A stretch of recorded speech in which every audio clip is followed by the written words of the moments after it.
আসসালামু আলাইকুম। দেখছেন এটা হচ্ছে হাই স্পিড ফ্যানের কয়েল। তো এটার আপনার ব্লেডটা অনেক জাম দেখতেছেন, আমি হাত দিয়ে ঘুরেছি, ঘুরতেছে না। তো এটার বুশগুলো খারাপ হওয়ার কারণে এরকম হয়। যাদের থেকে হাই স্পিড ফ্যান আছে তারা বিশেষ করে ব্লেড যদি জাম হয়ে যায় যে কোনো মেকানিকের দোকানে নিয়ে যাবেন, কিন্তু নিজে ফ্যানটা চালায় রাখবেন না। চালায় রাখার কারণে দেখা যাচ্ছে কয়েলটা সব নষ্ট হয়ে যাবে, তখন আপনার থেকে নতুন কয়েল বানতে হবে।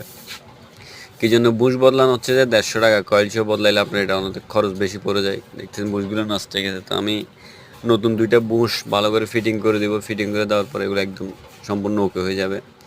ফিটিং করার সময় দেখবেন যে যে ক্লামগুলো লাগায়, ক্লামগুলো ভালো করে লাগাইতে হবে। ভালো করে লাগানোর পরে হয়ে যাবে।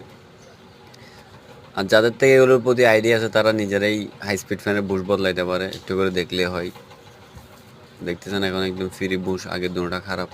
আর কয়েলের লুপের টাইপ, মানে যে কয়েলের যে যে জায়গা দিয়ে তার বাইরে হচ্ছে তার সাইডটা উপরে থাকবে, পিছনের পাশে থাকবে সব সময়। এখন দেখছেন বুশ লাগানোর পরে একদম ক্লিয়ার চলতেছে ফ্যান, এটা একদম ফ্রি এখন। তো আমি সম্পূর্ণ ফিটিং করে ফেলবো।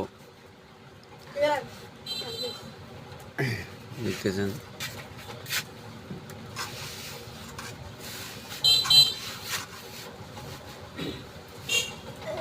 দেখতেছেন এখন সম্পূর্ণ ফিটিং করে ফেলছি। ব্লেডটা বসে জামনারটা ফিটিং করে দিচ্ছি। এখন লাইন দিয়ে দেখবো ঠিক আছে কিনা, একদম ফ্রি। দেখতেছেন।